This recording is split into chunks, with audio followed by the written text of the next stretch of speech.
आजच्या आधुनिक काळातही कुष्ठरोगाविषयी समाजामध्ये अन्याय केला जातो आणि बऱ्याच ठिकाणी त्यांचा तिरस्कार देखील केला जातो। तर आमचं हे नाटक अशाच भेदभावाविरुद्ध आवाज उठवतो आणि कायदेशीर तरतुदीच्या मार्गाने केलेल्या संघर्षाचं चित्रण करतो।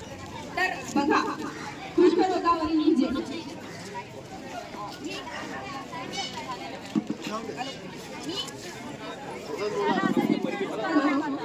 मी डॉक्टर पूनम जोरदार, सहाय्यक संचालक आरोग्य सेवा कुष्ठरोग अमरावती। मी स्वप्नील, मी कुष्ठरोगी।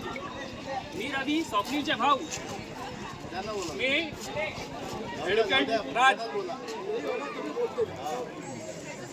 मी समाजसेविका अनुश्री। मी गावकरी गौरी।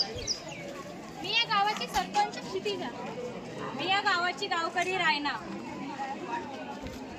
दृश्य 1, गावातील चौक, कलंक आणि भेदभाव।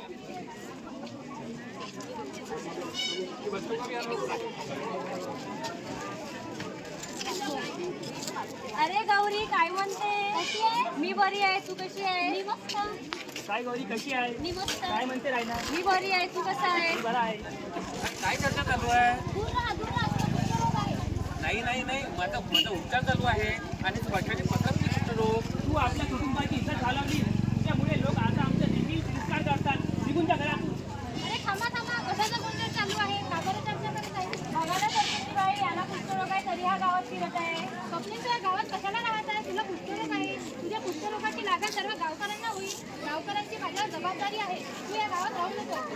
नाही असे करू नका, माझ्यावर हा अन्याय होईल। तुला कुष्ठरोग आहे, मी तुला आता घरी शिक्षा देणार नाही। याला घरात काय थांबा, काय करताय तुम्ही? हा अन्याय आहे त्याच्यावर। कुष्ठरोग प्रतिबंध कायदा व अपंग व्यक्ती हक्क अधिनियम याच्या अंतर्गत कोणीही कुष्ठरोग्यांवर अन्याय करू शकत नाही। समाजसेविका मॅडम, त्याला कुष्ठरोग आहे, त्याचा कुष्ठरोग सर्व गावांना होईल तर काय होईल? ज्याही कुष्ठरोग्याला असा अविचारीपणे गावाबाहेर काढणं अयोग्य आहे। तुम्ही ग्रामसभा घ्या, त्या ग्रामसभेचा निर्णय घ्या, त्याच्या विरोधात त्याला गावाबाहेर काढू नका। ठीक आहे, तर आपण या गावात ग्रामसभा घेऊया आणि स्वप्नीला गावात राहणार की नाही ते निश्चित करूया। एक ग्रामसभा। दृश्य 2, मॅडम बोला। ग्रामसभा न्यायासाठी संघर्ष। ग्रामसभा आता संघर्षासाठी गावामध्ये ग्रामसभा आयोजित करण्यात आली आहे।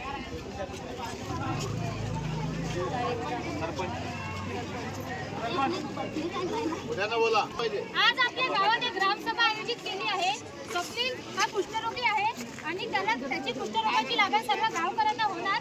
तर आज आपण या गावात डॉक्टर पूनम मॅडम, जे कुष्ठरोगी आहे आपल्या जिल्ह्यात, अमरावती सहाय्यक अधिकारी आहे जिल्ह्यातील, आणि आपल्यासोबत डॉक्टर ॲडव्होकेट राज आहे। त्यांचा आज आपण सल्ला घेऊनच स्वप्नीलला या गावात ठेवायचं की नाही ते निश्चित करू। मॅडम डॉक्टर मॅडम, तुम्ही आपल्या स्वप्नीलवर याचं मत द्या। बघा, कुष्ठरोग हा सहज स्पर्शाने पसरणारा आजार नाहीये।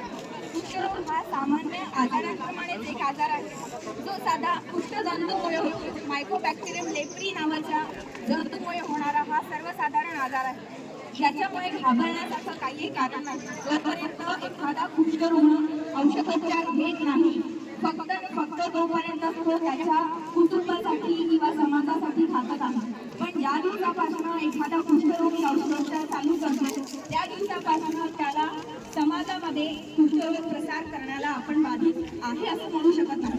कुष्ठरोगी हा औषधोपचार घेत असल्यास समाजासाठी तो घातक नाही। त्याच्यामुळे आपला स्वप्नील मागील 2 महिन्यांपासून कुष्ठरोगासाठी औषध घेतो, तर आजच्या घडीला तो समाजासाठी, आपल्या गावासाठी वागत नाही। त्याच्यामुळे आपण त्याला कुटुंबाच्या बाहेर किंवा गावाच्या बाहेर काढण्याचं काहीही कारण नाही। खरंच मॅडम, मला तर वाटलं होतं हा देवाचा कोप आहे। बऱ्याच लोकांना वाटतं की कुष्ठरोग हा पूर्वजन्मीचं पाप आहे किंवा कुष्ठरोग हा देवाचा कोप आहे, पण कुष्ठरोग हा एका जंतूमुळे होणारा फक्त आजार आहे। ना पाप है ना शाप है, कुष्ठरोग जंतू का प्रताप है। कुष्ठरोगामुळे कुष्ठरोगांसाठी काही कायदे आहे। तर ॲडव्होकेट राज तुम्हाला सांगतील कुष्ठरोगाबद्दल काही कायदे।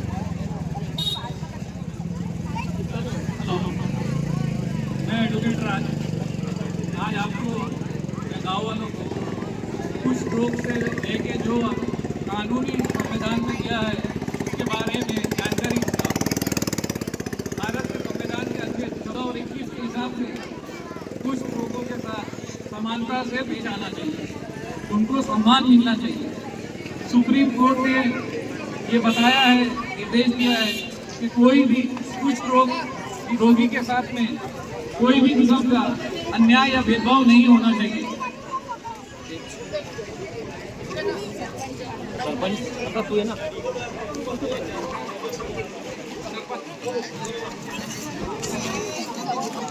मग आज जसं मॅडमनं सांगितलं की कुष्ठरोग हा स्पर्शाने पसरत नाही, तुम्ही आपल्या मनामध्ये पण भीती कोणती बाळगू नका. जर तुम्हाला कुष्ठरोगाचे काही लक्षण असेल तर त्याच्यावर गव्हर्नमेंटकडून मोफत उपचार पण आहे सरकारी दवाखान्यांमध्ये. तर तिथं तुमच्यासाठी सर्व प्रकारचे औषध पण उपलब्ध आहे आणि याला काही लपवण्याचे कारण नाही. तुम्ही डॉक्टरांकडून उपचार घेऊ शकता. ये ना अंदर, ये ना सरळ आहे ना गेट वरून कदाचित कुष्ठरोग असू शकतो. हातातून भांडे गळून पडणं, तर हातामध्ये मुंग्या येणं किंवा पायातून चप्पल सटकून जाणं हे सुद्धा कुष्ठरोगाचं लक्षण असू शकतं.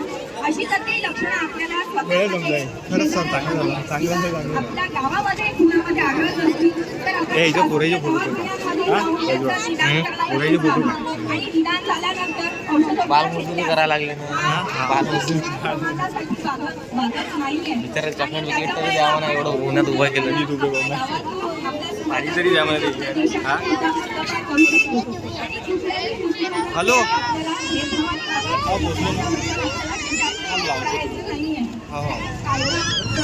काय सांगते ते आम्ही बघू.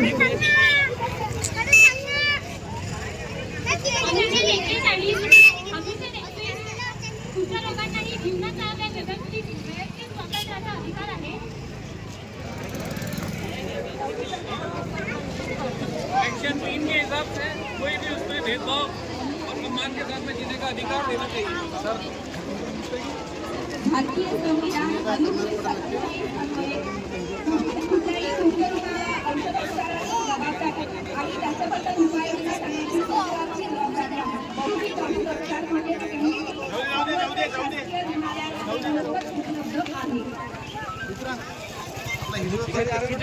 यामध्ये कुष्ठरोगी किंवा अपंग व्यक्तींसाठी पुनर्वसनासाठी अपंग व्यक्तीच्या पुनर्वसनासाठी शासन योजना आणू शकतो. भारतीय संविधान के अनुच्छेद 15 के अनुसार भारत में निवास करने वाले सभी व्यक्तियों के किसी भी व्यक्ति के साथ उनके धर्म, लिंग, जाति एवं जन्म स्थान के आधार पर कोई भी प्रकार का भेदभाव नहीं किया जा सकता. कलम 6 अनुसार अपंगत्वामुळे होणाऱ्या राजकीय, सामाजिक आणि आर्थिक भेदभाव प्रतिबंध कायदा करण्यात आला आहे. कलम 37 नुसार कुष्ठरोग्यांना आरोग्य आणि पुनर्वसन देण्याची आवश्यकता आहे. ती जबाबदारी आपली आहे.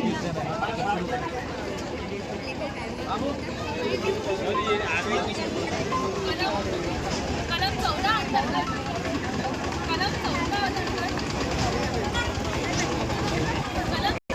सर्वांना समानतेने व सन्मानाने जगण्याचा अधिकार आहे. या सन्मानाकरिता आणि या सन्मानाचा बालमजुरी करायला लावायला लागली. बालमजुरी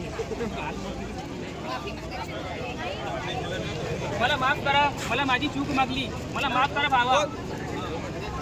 तुला का हे मी तुला साथ कधी सोडणार नाही. चला आपल्या घरी.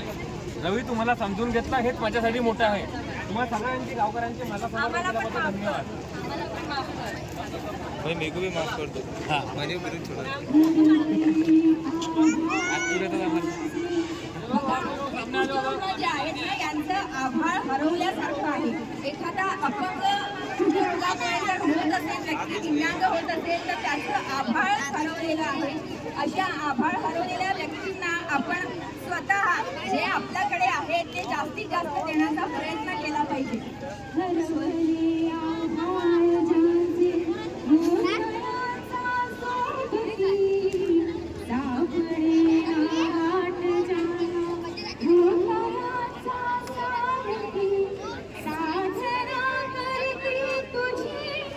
डॉक्टर अपंग लोकांना सन्मानाने वागवा, कुष्ठ रुग्णांना सन्मानाने वागवा. ते लोक साधना करतायत तर त्यांची हे प्रभू हे ईश्वरा त्यांना बळ दे, हे सर्व करण्यासाठी.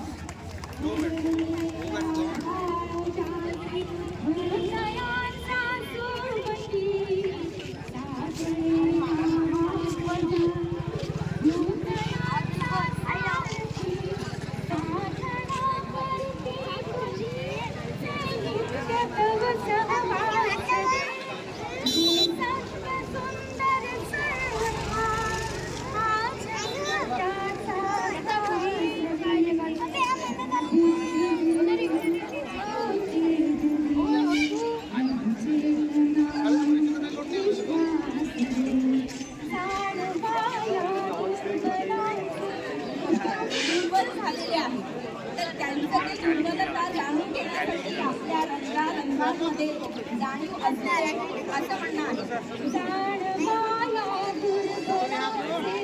वैभव